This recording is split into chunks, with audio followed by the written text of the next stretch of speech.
Hi hello ಎಲ್ಲರಿಗೂ ನಮಸ್ಕಾರ. ಕನ್ನಡ ಕಿಚನ್ಗೆ ಸ್ವಾಗತ. ಇವತ್ತಿನ ವಿಡಿಯೋದಲ್ಲಿ ನಾವು ಬೇಳೆನ ಹಾಕದೆ ದಿಢೀರಾಗಿ 5 ನಿಮಿಷದಲ್ಲಿ ಟೊಮೆಟೊ ಸಾರನ್ನ ಹೇಗೆ ಮಾಡೋದಂತ ನೋಡೋಣ. ಹಾಗೆ ವಿಡಿಯೋ ನೋಡ್ತಿರೋರು ಪ್ಲೀಸ್ ನಮ್ಮ ಚಾನಲನ್ನು ಸಬ್ಸ್ಕ್ರೈಬ್ ಮಾಡ್ಕೊಳ್ಳಿ, ಹಾಗೆ ಬೆಲ್ ಐಕಾನ್ನ ಕ್ಲಿಕ್ ಮಾಡಿ. ಈ ಟೊಮೆಟೊ ಸಾರು ಮಾಡೋದಕ್ಕೆ ನಾನಿಲ್ಲಿ ಮೊದಲಿಗೆ ಒಂದು ಬಾಣಲೆಗೆ 1 ಟೇಬಲ್ ಸ್ಪೂನ್ ಆಗುವಷ್ಟು ಎಣ್ಣೆನ ಹಾಕ್ತಿದ್ದೀನಿ. ಈ ಎಣ್ಣೆ ಸ್ವಲ್ಪ ಬಿಸಿ ಆದ ನಂತರ ಅದಕ್ಕೆ ಅರ್ಧ ಸ್ಪೂನ್ ಆಗುವಷ್ಟು ಸಾಸಿವೆ ಎಲ್ಲ ಸ್ವಲ್ಪ ಸಿಡಿಯೋದಕ್ಕೆ ಸ್ಟಾರ್ಟ್ ಆದ ನಂತರ ಅದಕ್ಕೆ ಅರ್ಧ ಸ್ಪೂನ್ ಆಗುವಷ್ಟು ಜೀರಿಗೆನ ಹಾಕ್ತಿದ್ದೀನಿ. ನಂತರ ಇದಕ್ಕೆ ಒಂದು ಒಣಮೆಣಸನ್ನ ಕಟ್ ಮಾಡಿ ಹಾಕ್ತಿದ್ದೀನಿ. ಹಾಗೆ ಸಣ್ಣದಾಗಿ ಕಟ್ ಮಾಡಿರುವಂಥ ಬೆಳ್ಳುಳ್ಳಿ, ಶುಂಠಿ, ಉದ್ದಕ್ಕೆ ಕಟ್ ಮಾಡಿರುವಂಥ 2 ಹಸಿಮೆಣಸನ್ನ ಹಾಕ್ತಿದ್ದೀನಿ.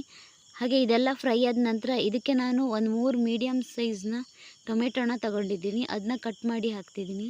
ಈ ಟೊಮೆಟೊನ ಎಷ್ಟು ಸಣ್ಣದಾಗುತ್ತೋ ಅಷ್ಟು ಸಣ್ಣದಾಗಿ ಕಟ್ ಮಾಡಿ ಹಾಕಿ. ಹಾಗೆ ಸ್ವಲ್ಪ ಹಣ್ಣಾಗಿರುವಂಥ ಟೊಮೆಟೊನ ಇದಕ್ಕೆ ಹಾಕಿ, ಆಗ ಟೇಸ್ಟ್ ಕೂಡ ಚೆನ್ನಾಗಿರುತ್ತೆ. ಹಾಗೆ ಬೇಗ ಕೂಡ ಬೆಂದು ಮ್ಯಾಶ್ ಮಾಡೋದಕ್ಕೆ ತುಂಬ ಈಸಿ ಆಗುತ್ತೆ. ನಂತರ ಇದಕ್ಕೆ ನಾನು ಅರ್ಧ ಸ್ಪೂನ್ ಆಗುವಷ್ಟು ಬೆಲ್ಲದ ಪೌಡರ್ನ ಹಾಕ್ತಿದ್ದೀನಿ. ಹಾಗೆ ಒಂದು ಸಣ್ಣ ನಿಂಬೆ ಗಾತ್ರದ ಹುಣಸೆ ರಸ ಕೂಡ ಹಾಕ್ತಿದ್ದೀನಿ. ಟೊಮೆಟೊ ಎಲ್ಲ ಚೆನ್ನಾಗಿ ಬೇಯೋದಕ್ಕೆ ಸ್ಟಾರ್ಟ್ ಆದ ನಂತರ ಇದಕ್ಕೆ ನಾನು ಸ್ವಲ್ಪ ಕರಿಬೇವು, ಹಾಗೆ ಒಂದು ಅರ್ಧ ಸ್ಪೂನ್ ಆಗುವಷ್ಟು ಉಪ್ಪು, ಅರ್ಧ ಟೀ ಸ್ಪೂನ್ ಅರಿಶಿಣನ ಹಾಕಿ ಒಂದ್ಸಲ ಚೆನ್ನಾಗಿ ಮಿಕ್ಸ್ ಮಾಡ್ಕೊಳ್ಳಿ. ಇದು ಬೇಯ್ತಾ ಇದ್ದಂಗೆ ಇದನ್ನ ಒಂದು ಸೌಟಿಂದ ಚೆನ್ನಾಗಿ ಸ್ಮ್ಯಾಶ್ ಮಾಡಿ. ಹಾಗೆ ರಸಮ್ ತುಂಬ ರುಚಿಯಾಗಿರುತ್ತೆ. ಟೊಮೆಟೊ ಎಲ್ಲ ಚೆನ್ನಾಗಿ ಸ್ಮ್ಯಾಶ್ ಮಾಡ್ಕೊಳ್ಳಿ. ಟೊಮೆಟೊ ಎಲ್ಲ ಚೆನ್ನಾಗಿ ಬೆಂದು ಸಾಫ್ಟ್ ಆದ ನಂತರ ಇದಕ್ಕೆ ನಾನು 2 ಲೋಟದಷ್ಟು ನೀರನ್ನು ಹಾಕ್ತಿದ್ದೀನಿ.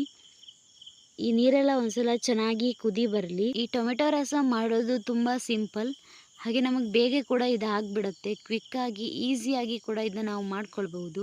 ಈ ಟೊಮೆಟೊ ಸಾರು ವೈಟ್ ರೈಸ್ ಜೊತೆಗೆ ತುಂಬಾ ರುಚಿಯಾಗಿರುತ್ತೆ.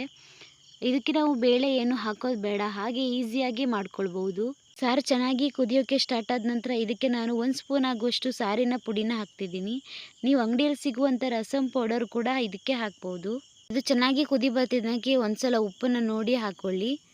ನಂತರ ಇದಕ್ಕೆ ನಾನು ಕೊನೆಯದಾಗಿ ಸಣ್ಣದಾಗಿ ಕಟ್ ಮಾಡಿ ಇಟ್ಕೊಂಡಿರುವಂಥ ಕೊತ್ತಂಬರಿ ಸೊಪ್ಪನ್ನ ಹಾಕಿ ಒಂದು 15 ನಿಮಿಷ ಇದನ್ನ ಚೆನ್ನಾಗಿ ಕುದಿಸಿ ಸ್ಟವ್ ಆಫ್ ಮಾಡ್ಕೊಳ್ತೀನಿ.